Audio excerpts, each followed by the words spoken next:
United States might be, and I want to underline the words might be, interested in helping the Turks capture Öcalan. The United States did not apprehend or transfer Öcalan or transport him to Turkey.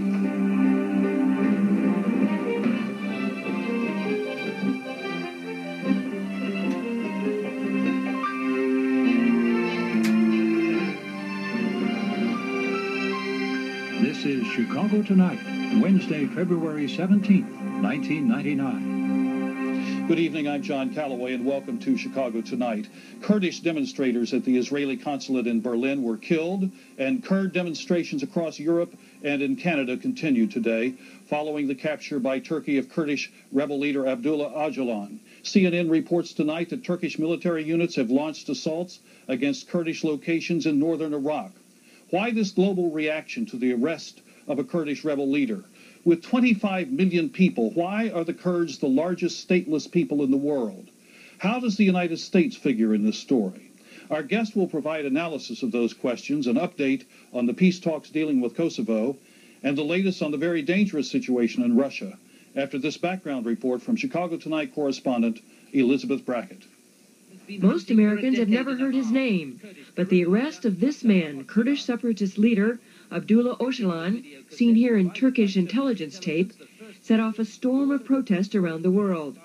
A CNN reporter translates answers to questions from his captors. I'm okay, he says, and he goes on, I love Turkey, I love my country, my mother was also a Turk. If the Turkish authorities give me a chance to serve, I will happily serve Turkey, the Turkish people, the Kurdish people. Leniency is unlikely. The Turks have been fighting with the Kurds since the breakup of the Ottoman Empire after World War I. Though a treaty promised a homeland, it never happened. Now there are 20 to 25 million Kurds spread out in Turkey, Syria, Iran, Iraq, and Germany. I actually think that the Kurds have very few allies who are interested in helping them create a Kurdish state. Certainly the Turks and the Iranians and the Iraqis, the three states in the region that have large Kurdish populations, have no interest whatsoever in seeing the creation of a Kurdish state, because that would mean the breakup of their states respectively. Furthermore, the United States and its European allies have no interest in seeing a Kurdish state, because it would mean the breakup of Turkey, which is a close American ally. Öcalan's PKK party was formed in 1978. It became an armed struggle in 1984.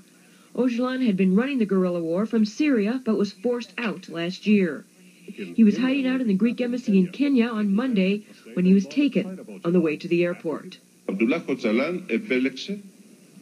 Abdullah Öcalan wished to leave from where we granted him stay, and in agreement with the Kenyan authorities to go to the airport and on to Holland. During the trip to the airport, his car disappeared from the convoy, and we were unable to observe what happened at the airport. Nevertheless, his arrest set off massive and seemingly well-coordinated protests at Greek embassies in Copenhagen, Frankfurt, The Hague, and other European capitals. In Berlin, 3 Kurds were killed when they tried to storm the Israeli embassy, though Israel denied any involvement in Öcalan's arrest. We regret the loss of life. Any loss of life is regrettable and it's tragic. We hope that calm will prevail. And I repeat once again that Israel had nothing whatsoever to do, absolutely nothing, with the apprehending of Öcalan, the Kurdish leader. A similar denial came from the U.S. The United States did not apprehend or transfer Öcalan or transport him to Turkey. In other words, U.S. personnel did not participate in any of those actions that I just described. I mean, it is no secret. Our policy towards the whole Öcalan issue has been a very clear declaration on our part that he should be brought to justice. And we have had extensive diplomatic efforts that we have undertaken to bring him to justice. Despite the strong denials, some analysts say there are reasons why it could have been in the U.S. and Israel's best interest to provide some assistance with Öcalan's capture. there's also been speculation that maybe the Americans and maybe the Israelis were involved here. I think that's possible. The Israelis now have a very close strategic relationship with Turkey, and they might have felt that it made good strategic sense for them to help the Turks capture a leader of the PKK who the Turks want very badly. So they may have helped. And the Americans might have helped because the line of argument has been put forward that the Turks have begun to get soft on allowing us to use a particular air base in Turkey to monitor the no-fly zone in northern Iraq. And as a way of keeping the Turks on board and for purposes of patrolling that no-fly zone in Iraq, we helped the Turks capture this particular gentleman. The Turkish Prime Minister says Öcalan is now being held in a safe place. In an island in the Sea of Marmara, a prison island, but the prison is going to be evacuated, and at least for some time he will be there. Öcalan faces the death penalty if convicted on charges of terrorism. For Chicago Tonight, I'm Elizabeth Brackett. And now joining us are Hakan Ozoglu, who's lecturer in the Department of Near Eastern Languages and Civilizations at the University of Chicago, where he teaches the Turkish language, and he's published several papers on Kurdish history. Sam Sarkisian, Professor Emeritus of Political Science at Loyola University. He's a scholar on military and international issues.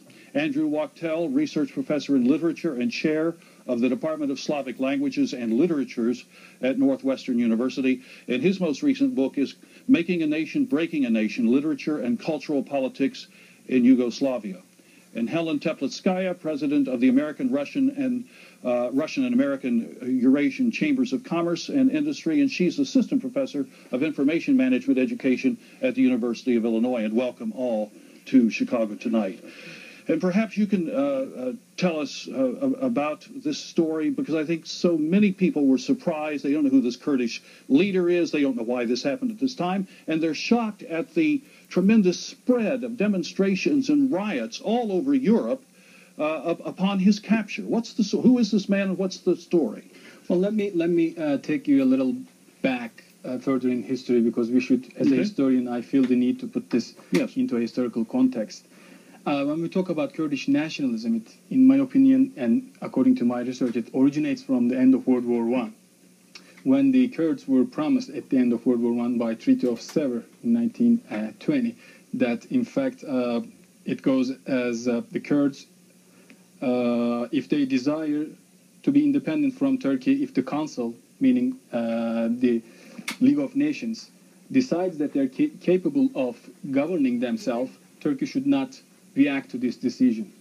3 years later, in 1923, this Treaty of Sevres was voided by another treaty, which is the Treaty of Lausanne, which did not have any mention about the Kurds in it.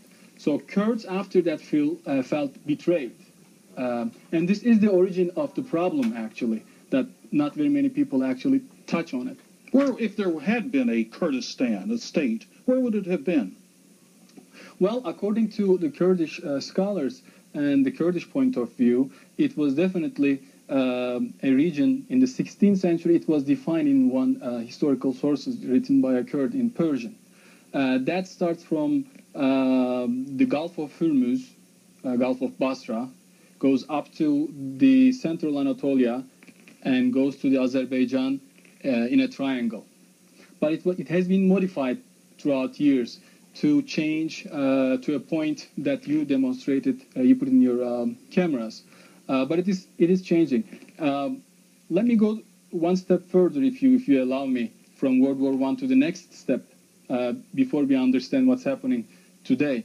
In 1925, Turkish Republic, a new republic, Ottoman Empire collapsed, and Kurds had to live in Turkish Republic, partly. Now we have another revolt. There are many revolts throughout the history, but this is particularly important because it threatened the existence of the new Turkish Republic. So Turks reacted fiercely. This revolt called Sheikh Said Revolt in 1925, and it is important. The leadership was religious.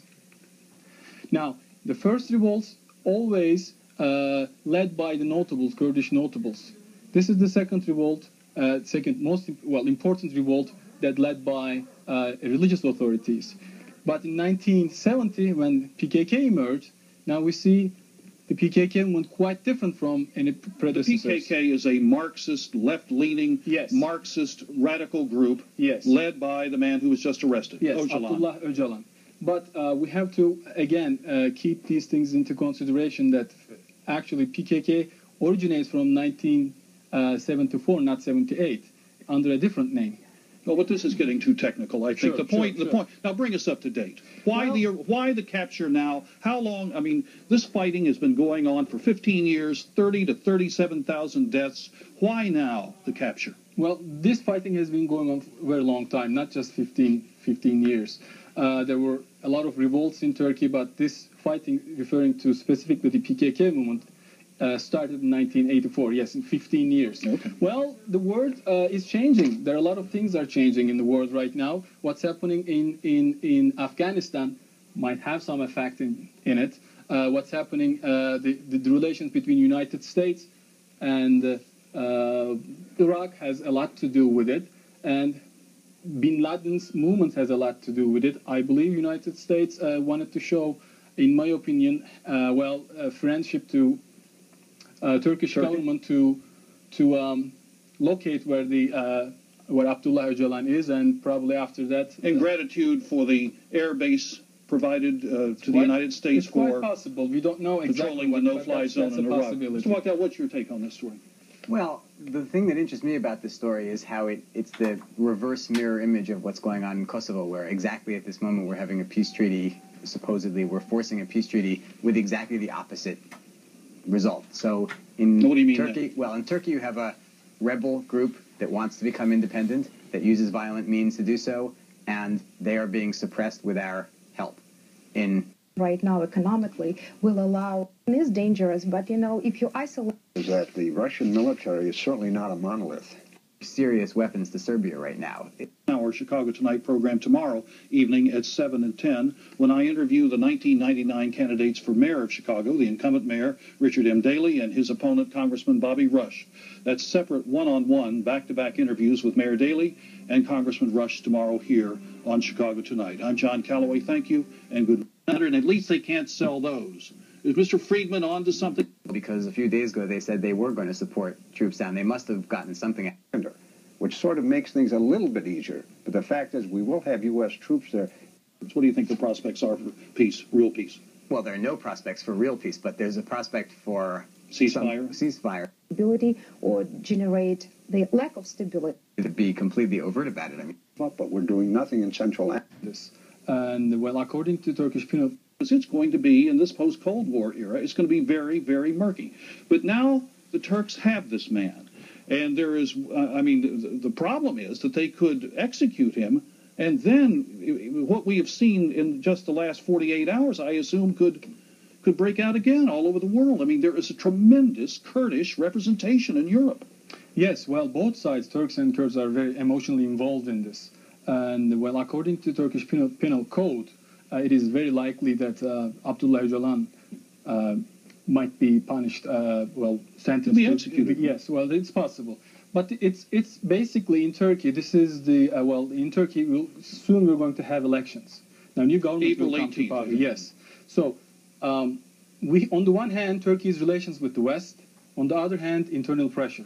Now, these two things are going to come to a term in the end, and we don't know if the new government, whoever it will be, will want to come to power promising that he or she will free or lessen the death penalty that Abdullah Öcalan might get. But on the other hand, United States, I believe, definitely West, European community is working on that to somehow to strike a deal with Turkish government not to punish him. I want to go because the time on this program is going very quickly. We've got 3 days to the deadline for the agreement in the peace talks in France for the